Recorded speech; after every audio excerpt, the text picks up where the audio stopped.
Oh, that's why you came looking for me.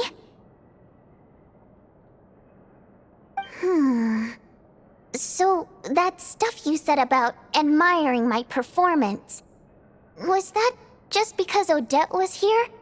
Did you actually mean it?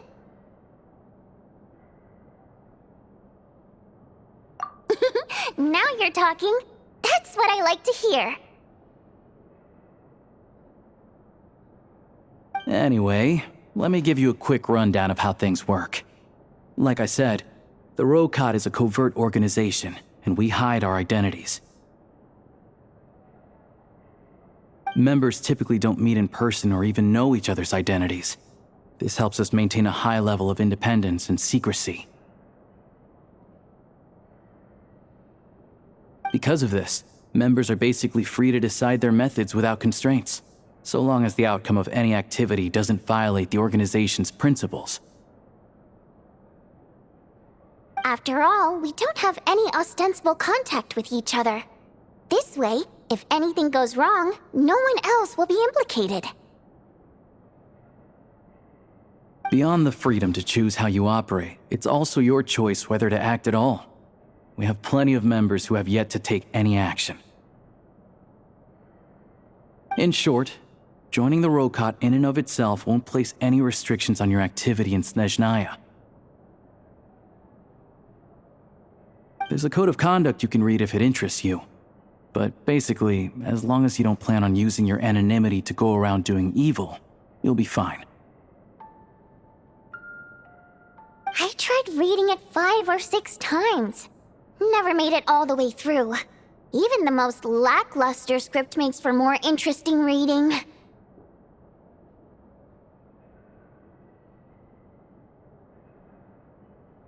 Great.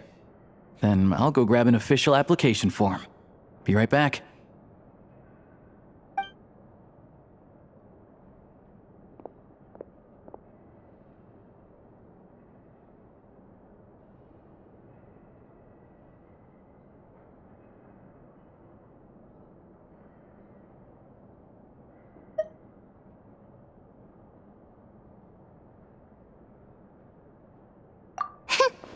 Well, Alosha has this pet dog, you see. His name's Tagarin, and this one time, Alosha brought him backstage.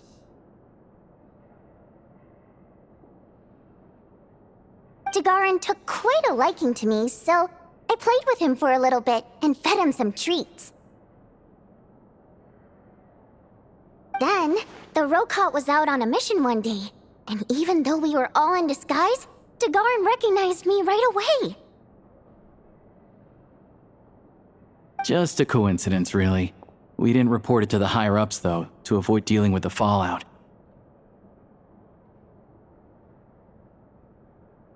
Like, my job at the theater, for instance. I really need it to make ends meet. By the way, what were you complaining about just before we came in? Did everything go okay with Chuganov? Everything did not go okay. That's why I was so mad. I tried to make some small talk with him before I went on stage to fish for intel about the Iskra manufacturing plant. But he wouldn't take the bait. No matter what I said, he kept dodging the question. And then he started complaining. He said he didn't appreciate his second-rate seat in the stalls because he usually gets a private box. I mean, what did he expect? Everyone knows that if you want a box seat, you buy a ticket well in advance. But instead, he sends me a letter the day before the show when we're practically sold out. I had to juggle things around just to get him a half-decent seat, hoping he would appreciate the gesture enough to share some information. But nope, he didn't give me anything. Yeah, meeting Chuganov in person has definitely been a disappointing experience. Oh, you probably don't know who we're talking about, do you? Chuganov was that older guy you were sitting next to today. I'm sure he didn't make a great first impression on you either. To the citizenry, He's a family man and a kind boss.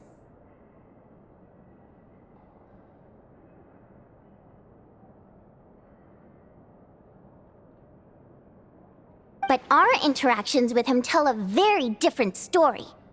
It's one thing to ask for a favor, but he acts like it's his right. He always expects special treatment.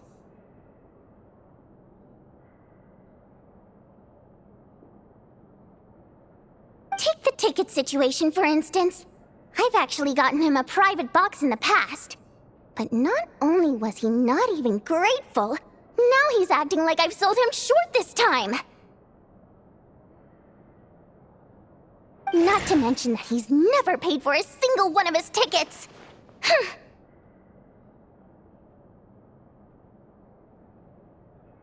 And another thing, if he's such a big family man, why doesn't he bring his wife and daughter to see the show once in a while? I've never seen them here, not even once. Calm down, Vodyanitsa. If you won't do it the easy way, we'll have to try the hard way. But first things first. Here's your application form. Go ahead and fill it out.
need to make a few little tweaks here and there.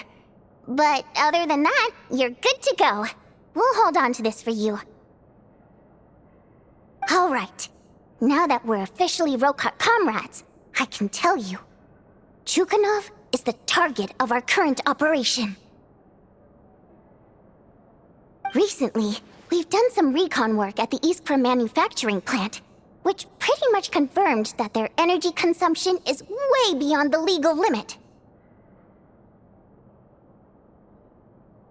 All we need now is some direct evidence to present to the Vetcha, so we can demand that they shut the plant down. That way, the Kresny Crystal can be allocated to where it's needed most.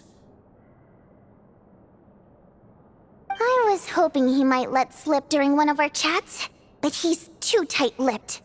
We'll have to find another way. I'm meeting another regular theater-goer tonight, Mitya.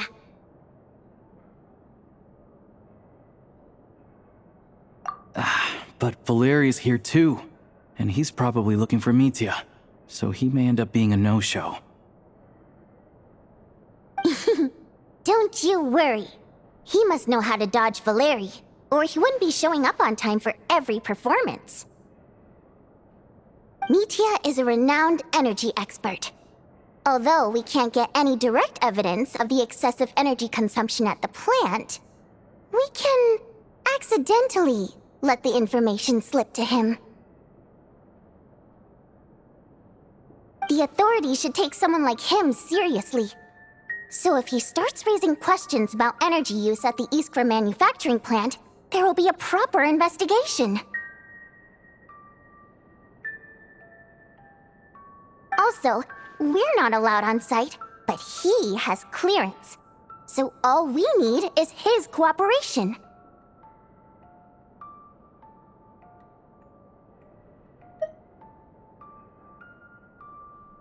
Yeah, so that's the other thing we're trying to figure out.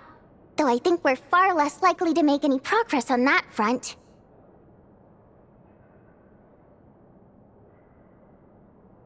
Still, I hear that Mitya is a bit of a chatterbox. So, who knows? Maybe if we catch him in the right mood, he'll let something slip. What do you think? Sound like something worth your time? Okay, in that case, you guys find a seat somewhere nearby. Pretend you're a couple of buddies there to eat, and keep your ears peeled for useful information. He's a huge fan, so I doubt he'll have his guard up around me. But you two need to be convincing. If he suspects anything at all, he might stop talking. Sure. Don't worry. We'll make a believable pair of buddies.